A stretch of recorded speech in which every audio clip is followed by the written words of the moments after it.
맛이 최고 중요하다. 절대 맛이 그럼 뭘까요? 그걸 찾지 못했어요. 못했어요. 어떻게 하면 소비자들이 맛있다라고 느끼게 하는지를 우리가 한번 찾아보자는 얘기죠. 안녕하세요. 고수의 한수를 전수받는 시간, 고수 한수 전수, 저는 신다영입니다. 오늘의 고수님은 대한민국 최고의 외식 경영 전문가이시죠. 김영갑 교수님을 모시겠습니다. 교수님 안녕하세요. 네, 안녕하세요.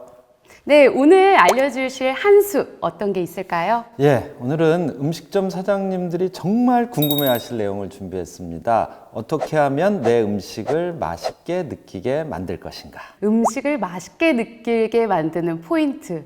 네, 그걸 알면 우리 음식업 사장님들께서 큰 도움이 되실 것 같아요. 그런데 우리 그걸 먼저 알아보기에 앞서서 맛이 도대체 무엇인지를 정확히 한번 짚고 넘어가는 게 좋을 것 같아요. 그럼 맛이란 과연 무엇일지, 맛이 중요하다는 것은 모두가 다 알고 있을 텐데요. 근본적인 의미에 대해서는 생각해 본 적이 없는 것 같아요. 그렇죠. 여러분도 맛 이렇게 맛이 최고 중요하다 하시면서도 고민해 본 적 별로 없잖아요. 한번 국어사전 찾아보면 어떨까요? 예, 여기에 이렇게 나옵니다. 맛이란 인간의 혀가 느끼는 감각이다. 자, 그래서 우리 음식점 사장님들이요, 아주 맛있는 음식을 만드시기 위해서 엄청나게 고생하시잖아요. 그렇죠? 막 연구도 많이 하고 배우러도 많이 다니시고, 그래서 우리는 소위 절대 맛이라는 걸 찾으려고 합니다. 마치 문제를 풀 때 정답을 찾으려고 하는 거하고 똑같잖아요. 그렇죠? 네. 네. 그래서 사람들이 절대 맛을 찾으려고 여태까지 많은 노력을 했는데 사실은 그걸 찾지 못했어요. 네. 절대 맛이 그럼 뭘까요? 정말 궁금한데요. 제가 맛에 대한 재밌는 사례를 하나 소개시켜 드릴게요. 여러분도 잘 아실 텐데요. 펩시콜라와 코카콜라의 경쟁 사례입니다. 펩시콜라는요, 후발주자거든요. 그러니까 코카콜라를 이기기 위해서 정말 맛있는 콜라를 만들었습니다. 그래서 자기들이 이길 줄 알았죠. 그런데 판매를 해보니까 틀림없이 판매하기 전엔 펩시가 맛있다고 했던 사람들도 자꾸 코카콜라를 사 먹으면서 코카가 맛있다고 얘기하는 겁니다. 자, 왜 이런 현상이 생기는 걸까요? 그렇죠. 사람들이 맛있다라고 느끼는데 영향을 미치는 변수가 뭔가 다른 여러 가지가 존재한다는 거잖아요. 여기서 보신 것처럼 브랜드가 영향을 미칠 수도 있죠. 또는 병의 모양이 맛에 영향을 미칠 수도 있습니다. 이와 같이 우리는 다양한 요소들이 맛에 영향을 미치고 있다는 걸 이 사례를 통해서 알 수가 있습니다.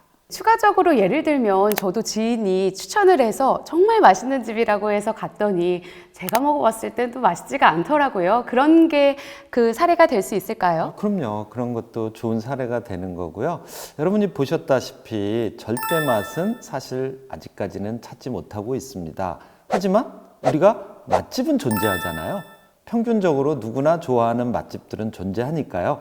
그러한 맛집들이 어떻게 하면 소비자들이 맛있다라고 느끼게 하는지를 우리가 한번 찾아보자는 얘기죠. 정리해보자면 절대 맛이 존재하지는 않지만 그래도 다양한 요소에 의해서 맛있는 집이다라고 평가받을 수는 있을 것 같아요. 예를 들면 멋진 셰프복이라든지 인테리어가 근사한 식당, 이런 것들이 맛집으로도 크게 작용할 수 있는 부분인 것 같습니다. 맛에 영향을 미치는 변수는 정말 많아요. 네. 그렇죠? 우리가 그 많은 것들을 모두 다 살펴볼 수는 없겠지만 그래도 오늘은 가장 중요하게 맛에 영향을 미치는 세 가지를 살펴보려고 합니다. 첫 번째는요, 우리 가격을 먼저 살펴볼까요? 우리 옛말에 이런 말이 있죠. 싼 게 비지떡이다. 그러면 저렴한 것도 경쟁력이 될 수 있지 않을까요? 저렴한 메뉴가 있어야 손님들도 좋아할 것 같은데요. 일반적으로는 싼 게 맛있다라고 사람들이 느낀다고 여러분들도 혹시 그렇게 생각하고 계시지 않으세요? 그런데 사실은 소비자들은 꼭 그렇진 않습니다. 우리는 싼 게 또는 양을 많이 주는 게 좋을 것이다 라고 일반적으로 생각하고 계시지만요, 사실은 소비자들은요, 음식을 선택할 때 그 맛이라는 것을 선택할 때요, 가격보다는 가치에 더 집중하고 있다는 걸 좀 아셨으면 좋겠어요. 네, 요즘 트렌드처럼 흔히들 통용되는 가성비를 말씀하시는 것 같아요. 예, 이제 가성비들을 이야기하게 되면서 우리가 이렇게 얘기하잖아요.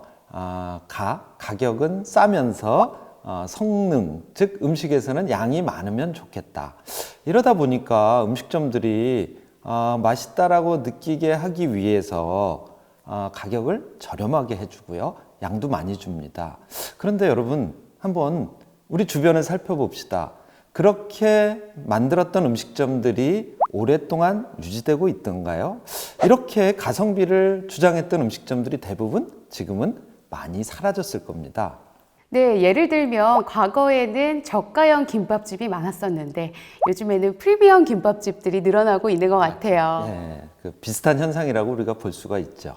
아이를 둔 어머니가 좋은 가치를 가진 좋은 음식을 아이에게 주고 싶다라고 하는 이런 가치들이 반영이 된 것 같아요. 예, 맞습니다. 가치는요, 품질 대비 가격으로 우리가 설명을 할 수가 있어요. 한번 여러분 화면을 보시죠. 가치는 가격분의 품질이라고 표시할 수가 있습니다. 즉, 가치를 높이려면 가능하면 가격은 낮을수록 좋겠죠. 품질은 높을수록 좋습니다. 그런데 제가 이렇게 얘기했잖아요. 가격을 무조건 낮추는 것만이 좋은 건 아니다. 왜? 여러분의 수익이 떨어질 수 있잖아요. 그러니까 가격은 유지하면서 품질을 높일 수 있다면 우리는 가치를 높일 수 있는 겁니다. 제가 예를 들어서 한번 말씀드려 볼게요. 삼겹살집이 두 곳이 영업을 하고 있다고 가정을 하겠습니다. 한 곳은요, 품질을 100으로 하고요, 가격도 100으로 했습니다. 그러면 가치가 1이 나오죠. 자, 그런데 한 집은요, 가격은 150원을 받습니다. 그러니까 가격이 50원이 더 높은 것이죠. 그런데 품질을 200이 되도록 만들었다면 어떻게 되겠습니까? 이 집은 가치가 1.3이 되는 겁니다. 그러니까 가격이 비싼데도 이 집에 손님이 더 많게 되는 거죠. 그렇다면 동일한 조건에서 1.3의 가치를 갖게 하는 그런 비결이 또 있을까요? 예, 제가 그러면 여러분이 좀 더 쉽게 실제 사례로 설명을 드릴게요. 35,000원에 조개 한 판을 제공하던 집이 있었어요. 그런데 이 집이요, 어느 날 돈도 안 남고 소비자들도 별로 좋아하지 않는 겁니다. 그래서 가격을 85,000원으로 올렸어요. 그럼 2배나 높게 올린 거잖아요. 그런데 실질적인 양이나 품질도 2배 이상 좋게 올릴 수 있게 연구를 한 거죠. 그랬더니 소비자들이 갑자기 2배, 3배로 늘어났다는 얘기입니다. 어때요? 사례가 됐나요? 그러면 그런 가격을 실천하고 계시는 사장님들께 조금 노하우를 전달해 주실 만한 게 있을까요? 여러분들에게 이렇게 말씀드리고 싶어요. 무조건 싸게 한다라고 좋은 게 아니라는 것이죠. 주변 업소들보다 약간 비싸도 소비자들은 사실은 크게 잘 구별을 못할 수도 있습니다. 단 여러분들이 그 음식이 경쟁자들보다 좀 더 품질이 높다라고만 인식하게 노력해 주시면 더 좋은 맛집이 될 수 있습니다. 칼국수집의 사례를 말씀드릴게요. 2개의 칼국수집이 경쟁하고 있었는데요. 한 집은 6,000원이었고요. 한 집은 1인분에 9,000원이었습니다. 어떤 집이 더 잘 됐을까요? 우리가 가격만 보면 6,000원짜리 집이 손님이 많을 것 같은데 봤더니 9,000원짜리 집이 어마어마하게 손님이 많더라는 겁니다. 왜 그런가 봤더니 그 음식이 9,000원 이상의 품질을 느낄 수 있도록 해물도 듬뿍 넣어줬고요. 또 스타일링도 멋지게 했더라고요. 그래서 손님들이 볼 땐 훨씬 더 가치가 있다라고 느끼게 만들고 있었습니다. 그렇군요. 음식을 좀 더 맛있게 느낄 수 있는 핵심 그 첫 번째 가격적인 면을 정리해 보자면 우리 요식업을 하는 사장님들 가성비도 좋고 가격도 중요하지만 좋은 가치를 높일 수 있는 품질을 점검해 보시는 건 어떨까요? 음식의 맛에 영향을 미치는 두 번째 요인, 디자인을 한번 살펴보도록 하겠습니다. 디자인이요. 사장님들께서 많이 어려워하시기도 하고 고민하시는 것 중에 하나인 것 같습니다. 디자인에는 어떤 요소가 있을까요? 쉽게 말씀드리면요, 우리가 이런 옛말이 있죠. 보기 좋은 떡이 먹기도 좋다. 음식점에서 음식을 먹는 사람들이 맛있다라고 느끼게 하는 디자인 요소들이 상당히 많습니다. 예를 들면 테이블 스타일링, 테이블을 어떻게 꾸몄느냐. 음식 스타일링, 음식을 그릇에다가 어떻게 담았느냐. 또는 디자인, 유니폼, 또는 심지어는 얼굴의 표정 등등, 또는 머리를 얼마나 가지런하게 하고 있느냐. 이런 것도 전부 다 디자인 요소라고 우리가 볼 수가 있습니다. 네, 그렇다면 세련된 인테리어를 가진 식당이어야만 할까요? 일반적으로 그렇게 생각하실 수 있죠. 디자인에 신경 쓰려면 돈이 너무 많이 들어가는데, 이렇게 오해하실 수 있는데요. 우리 주변에는요, 최소의 비용으로도 정말 멋진 디자인을 구현해낸 음식점들을 많이 볼 수 있어요. 혹시 어떤 음식점들이 그랬었는지 소개해 주실 수 있나요? 제가 준비를 했습니다. 일단 외국의 사례를 한번 보시는 게 도움이 많이 될 것 같아요. 자, 1번의 사례입니다. 외관을 한번 보시기 바랍니다. 아주 많은 돈을 들이진 않았어요. 하지만 아주 간결하면서 조명을 잘 활용했습니다. 간판도 보이지 않잖아요. 옆에 자세히 보시면 아주 작은 문패와 같은 간판을 보실 수가 있을 겁니다. 여러분이 처음 매장에 딱 들어가면 왠지 신뢰도가 높아지는 그런 느낌을 받으실 거예요. 저분을 바라보십시오. 장인 같죠? 당연히 오래된 느낌을 받으실 겁니다. 자리에 앉으시면요, 메뉴판이 보이실 텐데요. 아주 한눈에 일목요연하게 이 집의 모든 것을 파악할 수 있게 그렇게 만들어져 있습니다. 자, 그런데 그 메뉴판만 보고는 우리가 이 음식점에 대한 느낌을 잘 받지 못할까 봐 저렇게 일본 사람인데요, 손글씨로 한국인에게 자, 마음껏 드세요 라는 표현을 해주고 있는 것도 중요한 디자인입니다.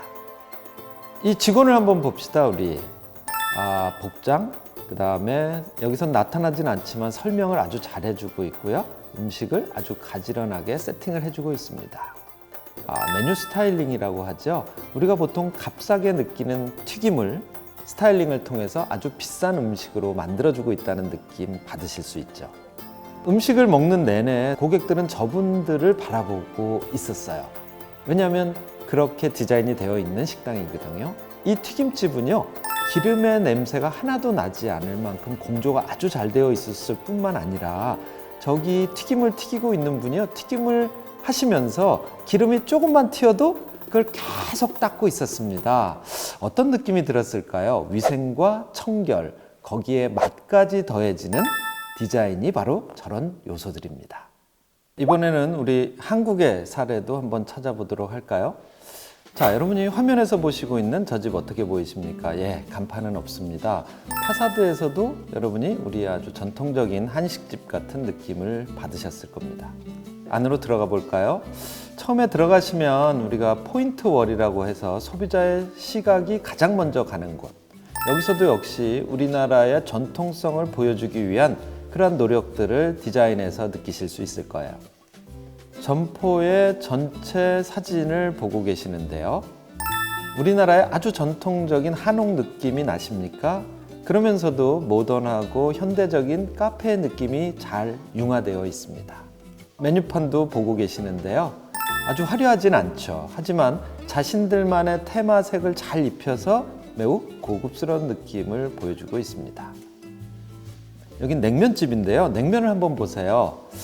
먹기가 좀 아까울 정도로 예쁘지 않습니까? 이 집은 그 냉면의 디자인에 상당한 노력을 기울인 것 같습니다. 냉면도요, 또 다른 스타일의 냉면을 만들었고요. 이번에는요, 어복쟁반입니다. 어떠세요? 마치 꽃이 활짝 핀 것 같은 어복쟁반 바로 드셔보고 싶지 않습니까? 우리는 면이라고 하면 그냥 한 그릇의 음식만을 생각하기 쉬운데요. 자, 이와 같이 면상을 만들면 어떨 것 같습니까? 상당히 비싼 가격을 받음에도 불구하고 소비자들이 매우 높은 가치를 느끼게 만들고 있습니다. 매장과 테이블과 음식의 조화 어떠십니까? 상당히 고급져 보이죠? 음식을 만든다는 것, 음식을 세팅한다는 것, 이것이 얼마나 큰 디자인 요소를 가져야 되는지 여러분이 쉽게 느끼실 수 있는 그런 사례였습니다. 네, 저도 냉면 참 좋아하는데요. 여러 군데를 다녀봤지만 지금 보여주신 사례처럼 디자인이 정말 아름다웠던 데는 보지 못했던 것 같아요. 차별화된 포인트가 확실한 집이었던 것 같습니다. 우리 사장님들께서도 큰 돈 들이지 않고도 조금만 눈 돌려보시면 디자인적으로 아름다운 식당들 많이 보실 수 있으실 겁니다. 지금 당장 우리 가게의 디자인은 어떤지 점검해 보시는 건 어떨까요? 우리 가게 음식 맛을 더해줄 세 번째, 마지막인데요, 교수님. 어떤 게 있을까요? 음식이 맛있다라고 느끼게 만드는 세 번째 조건, 바로 다양성입니다. 다양성, 음식과는 어떤 연관이 있을까요? 사실은 우리가 처음에 얘기했던 절대맛, 많은 과학자들과 많은 전문가들이요, 절대맛을 찾아서 돌아다녔다고 합니다. 자, 결국은 발견한 결론이 뭐가 나왔을까요? 다양하면 맛있다라고 느낀다는 겁니다. 자, 우리가 가장 대표적인 예로요, 파스타를 볼 수가 있어요. 여러분, 면 요리 중에 가장 세계화된 게 파스타 아닙니까? 파스타의 면의 종류만 해도 350가지나 된다고 합니다. 거기다 여러분 소스도 보십시오. 토마토 소스 또는 화이트 소스 또 오일 소스까지. 거기다 다양한 식재료와 조리법까지 결합되면 정말 다양한 스파게티가 만들어지지 않겠습니까? 네, 맞아요. 제가 아는 칼국수집을 운영하시는 사장님도 한 가지 맛의 칼국수가 아니라 연구하셔서 9가지의 칼국수를 만들어 나가고 있다라고 말씀하시더라고요. 소비자 입장에서는 골라 먹는 재미가 있어서 참 좋은 것 같아요. 그렇죠. 그게 정확한 지적을 해주신 겁니다. 사실 우리 주변에도 카레 전문점 또는 라멘 전문점 여러분들이 한번 자세히 들여다보세요. 메뉴 수가 많지는 않은데요. 아주 다양하게 먹을 수 있도록 그렇게 구성되어 있거든요. 면의 익힘 정도, 또 소스의 매운맛의 정도, 또는 파를 넣을 것인가, 마늘은 어떻게 할 것인가, 정말 다양한 선택을 하도록 해주고 있잖아요. 네, 라멘이라는 메뉴 한 가지로 다양하게 여러 가지의 메뉴를 제공할 수 있다는 거. 이게 바로 요즘 트렌드로는 취저라고 하죠. 취향 저격. 이 트렌드를 반영한 것 같습니다. 취향 저격, 정말 적절한 표현인 것 같아요. 소비자는 전부 다 다른 취향을 가지고 있잖아요. 우리가 하나의 메뉴를 가지고도 모든 고객이 다 다르게 먹게 만들 수 있는 다양성을 만들어낸다면 여러분들은 아마 쉽게 성공하실 수 있을 겁니다. 네, 결정장애를 가진 소비자도 있을 텐데 그럼에도 불구하고 다양한 메뉴를 가지고 있는 게 가게 입장에선 도움이 될까요? 예, 당연합니다. 소비자들이 처음에 와서는 좀 힘들어할지 몰라요. 이럴 때 좋은 전략이 있습니다. 추천을 해주시는 겁니다. 처음엔 이렇게 한번 드셔보십시오. 아니면 저희 집에 이게 가장 많이 팔립니다. 이렇게 해서 몇 번 오시다 보면 자연스럽게 자기의 취향대로 만들어 먹는 능력이 생기게 될 겁니다. 이렇게만 된다면 그 손님은 다른 식당은 못 가게 되겠죠. 네. 예. 세 번째 요인을 정리하자면 우리 모두는 취향이 각각 다르다. 그렇기 때문에 그 취향이 다양성으로 이어진다. 그리고 다양성이야말로 사람들의 절대 맛이라고 하는 걸 충족시켜준다라고 교수님께서 말씀하신 것 같아요. 맞나요, 교수님? 예, 맞습니다. 네, 오늘의 고수 한수 전수에서는 음식을 더 맛있게 하는 요인에 대해서 알아봤습니다. 기본적으로 우리 사장님들의 음식은 맛이 있잖아요. 똑같은 식재료를 사용한다라고 가정했을 때 우리는 세 가지. 첫 번째, 내 음식에 가치를 더할 수 있는 가격. 두 번째, 내 음식을 좀 더 빛나게 할 수 있는 디자인. 세 번째, 내 음식의 다양한 취향을 반영할 수 있는 다양성. 이렇게 세 가지로 정리해 볼 수 있을 것 같습니다. 지금 영상을 보고 계시는 사장님들께서도 우리 가게를 둘러보시면서 오늘 배운 세 가지 내용 바로 적용해 보시면 어떨까요? 고수의 한 수를 전수받는 시간 이렇게 마칩니다.